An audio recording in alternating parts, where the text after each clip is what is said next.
प्रधानमंत्री नरेंद्र मोदी की पेरिस यात्रा पर अब खुद प्रधानमंत्री मोदी वहां पहुंच गए हैं। इमैनुअल मैक्रों के साथ वो एआई का जो महाकुंभ हो रहा है पेरिस में, वो उसमें खास मेहमान के तौर पर गए हैं। सह अध्यक्षता भारत करेगा इस एआई समिट में। प्रधानमंत्री और मैक्रो मिलकर इसकी अध्यक्षता संभालेंगे। इस सम्मेलन में अमेरिका और चीन समेत दुनिया के 90 प्रमुख देशों के प्रतिनिधि पहुंच रहे हैं, लेकिन सबकी नजरें भारत की तरफ टिकी हैं। ऐसा क्यों है? क्या एआई की दुनिया में भी फ्रांसीसी राष्ट्रपति मैक्रों भारत की तरफ आशा भरी नजरों से देखते हैं? अगर आप ये समझना चाहते हैं कि क्यों पूरी दुनिया की निगाहें भारत की तरफ हैं, तो इसको समझने के लिए आपको हमारी एक खास रिपोर्ट देखनी चाहिए।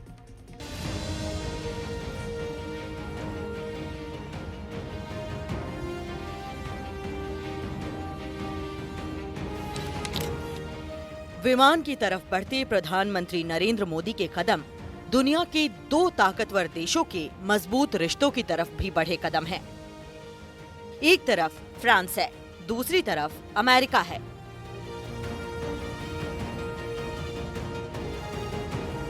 लेकिन पहला कदम फ्रांस में पड़ेगा, जहां प्रधानमंत्री नरेंद्र मोदी की मौजूदगी भारत और फ्रांस के साथ भारत और एआई की दुनिया में भी हलचल मचा सकती है।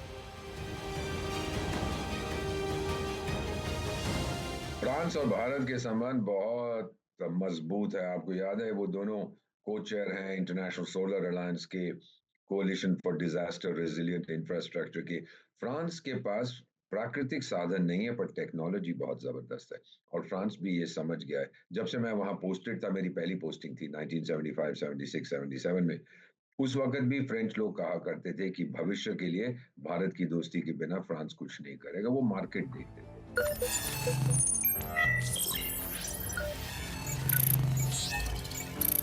जिस एआई को हव्वा समझा गया, उस एआई को प्रधानमंत्री नरेंद्र मोदी ने कैसे आसान शब्दों में बिल गेट को भी समझा दिया था, जरा ये सुनिए।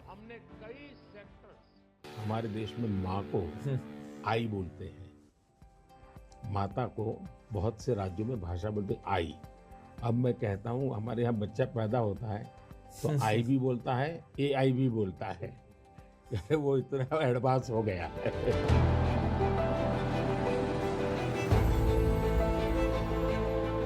पेरिस में एआई का शिखर सम्मेलन हो रहा है, जहां राष्ट्रपति इमैनुअल मैक्रों के साथ प्रधानमंत्री नरेंद्र मोदी को सह अध्यक्षता करनी है।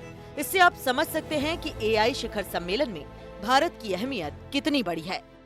फ्रांस एक्चुअली एक बायलैटरल विजिट नहीं है। हम जा रहे हैं क्योंकि प्रधानमंत्री जी को एक को अध्यक्ष बनने का इनविटेशन दिया है।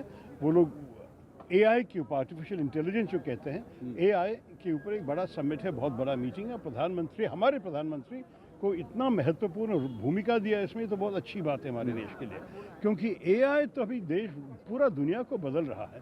और अगर हम एआई को अच्छी तरह नहीं इस्तेमाल करेंगे, और अगर एआई के सारे मामले पे जब अंतर्राष्ट्रीय नियम बना जाते हैं कि भारत की आवाज़ नहीं सुनी गई, तो हमारे देश को बहुत नुकसान होगा। तो ये बेस्ट है कि हम शुरुआत से ही हो वहाँ। फ्रांसीसी राष्ट्रपति इमैनुअल मैक्रों को लगता है कि भारत को एआई के मामले में अहम भूमिका निभानी है। मैक्रों ने भारत को एक महत्वपूर्ण देश माना, जो एआई के विकास और उसके दुरुपयोग पर रोक में सार्थक भूमिका निभा सकता है। अमेरिका और चीन में एआई के लिए छिड़े युद्ध जैसी स्थिति में भी भारत की भूमिका काफी अहम हो जाती है। साथ ही पीएम मोदी की मौजूदगी भारत की तकनीकी ताकत को ग्लोबल फोरम पर उभरने के लिए एक मौका देगी। उससे पहले पेरिस के मशहूर एलिसी पैलेस में वीवीआईपी डिनर हो रहा है, जिसमें प्रधानमंत्री मोदी मौजूद रहेंगे। 1 फरवरी को जब बजट पेश किया गया, तो उसमें भी एआई पर पूरा जोर था। वित्त मंत्री निर्मला सीतारमण ने जो कुछ कहा, वो कितना अहम है, इसको प्रधानमंत्री नरेंद्र मोदी ने भी साफ कर दिया था।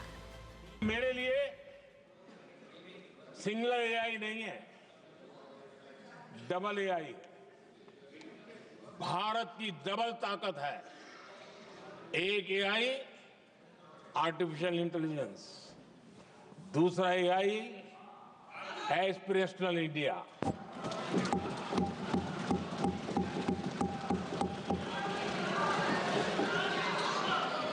हमने स्कूलों में 10,000 टिंकरिंग लैब्स शुरू किए और आज उन टिंकरिंग लैब से निकले बच्चे रोबोटिक्स बना करके लोगों को चकित कर रहे हैं। ये एआई समिट उस वक्त हो रहा है जब अमेरिका और चीन जैसे देशों में आर्टिफिशियल इंटेलिजेंस को लेकर वास्तविक युद्ध जैसी स्थिति छिड़ती दिख रही है। इन सब के बीच भारत अगले 2 सालों में यानी 2027 तक 5.1 अरब डॉलर यानी 44,000 करोड़ रुपए खर्च करने वाला है। भारत में टेक्नोलॉजी सेक्टर में अगले 2 सालों में आर्टिफिशियल इंटेलिजेंस, जनरेटिव एआई और एनालिटिक्स में नौकरियों के 1.2 लाख मौके बनेंगे।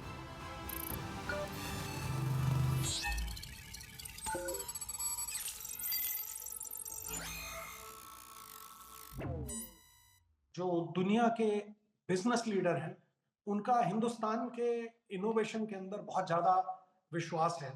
और अगर आप देखें माइक्रोसॉफ्ट देख लें या कोई भी दूसरी जो टेक्नोलॉजी की कंपनी है, और अभी मेरे ख्याल में चैट जीपीटी के सैम अल्टमैन भी इंडिया आए थे, और निवेडिया के जो फाउंडर हैं उन्होंने भी पिछले 1 साल में कई बार, उनका तो बहुत पुरानी हिस्ट्री है इंडिया के साथ। तो मुझे लगता है कि भारत कुछ प्रमुख देशों में से होगा जो एआई की जो रोड मैप है, जो भविष्य है, उसमें इंडिया का बहुत जबरदस्त कंट्रीब्यूशन होगा, मेरा ऐसा मानना है। इस समिट में न अमेरिकी राष्ट्रपति डोनाल्ड ट्रंप पहुंच रहे हैं, न ही चीनी राष्ट्रपति शी जिनपिंग। ऐसे में पीएम मोदी की मौजूदगी भारत और फ्रांस के रिश्तों को और भी मजबूती देगी। एनडीटीवी इंडिया की रिपोर्ट। बात हो रही है भारत और फ्रांस के संबंधों की। प्रधानमंत्री पेरिस पहुंच रहे हैं।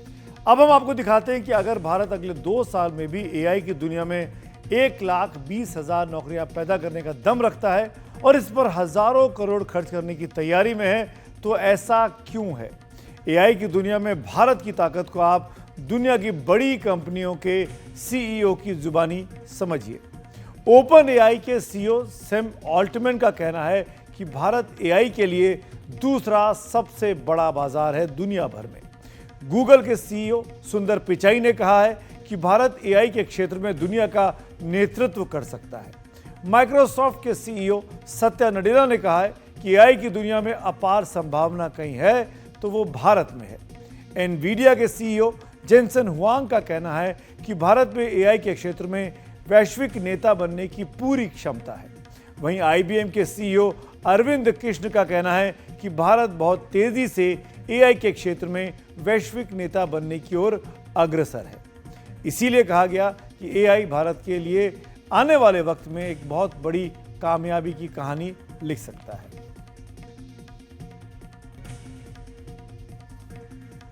प्रधानमंत्री नरेंद्र मोदी का फ्रांस की यात्रा पर जाना दोनों देशों के संबंधों में मजबूती के लिए भी एक शानदार पहल है।